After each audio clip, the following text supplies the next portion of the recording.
Le projet des travaux de construction d'une voie rapide reliant l'aéroport international d'Ivatu et le boulevard de l'Europe se trouve au nord d'Antananarive, la capitale de Madagascar. La longueur totale du projet est de 18,669 km. Le tracé principal et ses 4 embranchements constituent principalement les travaux du projet. Après l'achèvement du projet, les communications entre la route nationale 4, la route de l'aéroport, la route nationale 58A et le boulevard de l'Europe seront rétablies. Les difficultés du trafic sur la route nationale 4, la route nationale 58A et le boulevard de l'Europe seront désengorgées. La capacité de circulation sera augmentée, améliorant ainsi l'image de marque de la capitale. La mise en œuvre du projet servira mieux les déplacements des riverains tout au long de la nouvelle route et favorisant non seulement le développement de l'économie riveraine et le transport des produits agricoles, mais assurera aussi le développement de l'économie nationale. Après la mise en service du présent projet, une grande périphérie sera formée au nord-ouest de la capitale qui servira de voie rapide entre l'aéroport international et le centre-ville. Le présent projet rehaussera également les moyens de circulation lors de la tenue du sommet de la francophonie de 2016 par sa servitude entre l'aéroport international, le site du 16e sommet de la francophonie, les villas présidentielles de Pandore et le village de la francophonie, ce qui élèvera l'image de Madagascar sur le plan international.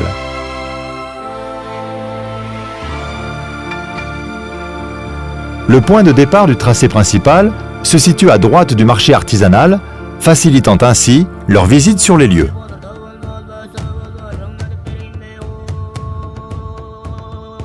En tant que voie importante reliant le village de la francophonie, le 3e embranchement est particulièrement construit pour faciliter la circulation dans les environs du village de la francophonie. Une installation complète des signalisations routières sur tout le tracé, telles que marques de guidage et barrières de sécurité, assure la sécurité du trafic. En même temps, la présence d'une bande lumineuse sur tout le tracé apporte l'image d'un beau paysage.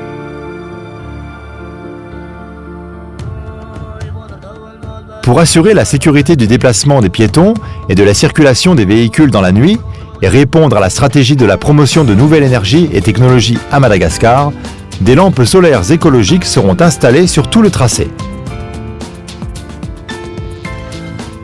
Pour faciliter l'entretien et l'administration de la nouvelle route et mieux servir les déplacements des riverains, un poste de péage et un espace de service seront installés avec une aire de parking et de pause, une station de service, zone commerciale et base d'entretien. Pour assurer la bonne qualité des travaux, il sera appliqué dans le présent projet les technologies d'exécution et de gestion les plus avancées en Chine. Entre autres, le pieu battu façonné à l'avance, une technologie avancée et leader au niveau international en matière de traitement de la fondation routière, sera adopté pour éviter du tassement ultérieur.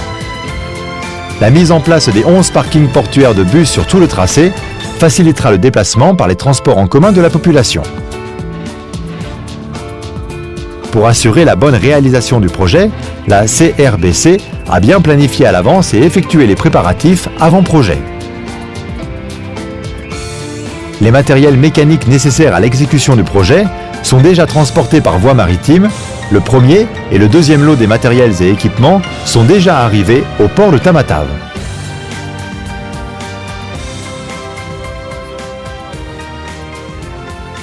La réussite du présent projet pourra non seulement créer 4 000 à 5 000 postes d'emploi, mais permet aussi d'apporter des expériences par le transfert de nouvelles techniques au profit du personnel local. La réalisation du présent projet servira de base solide dans la coopération sino-malgache pour les méga-projets à venir.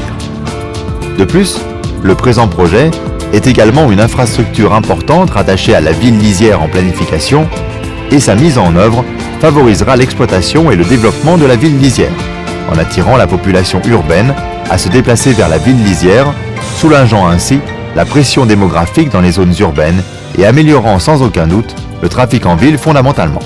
Il favorisera aussi le transfert de l'industrie vers la ville lisière et le développement économique. Depuis le début de la planification du projet, l'Excellence, Monsieur le Président de la République, avait accordé beaucoup d'attention à sa mise en œuvre et donné de nombreuses instructions et aides pour que le projet soit lancé sans obstacle. Pour que la réalisation du projet soit un exemple de la coopération sino-malgache, la CRBC promet à son Excellence Monsieur le Président de la République et au peuple malgache de construire une voie rapide de bonne qualité, conformément aux normes et critères de haut niveau, et de continuer à contribuer au développement de Madagascar.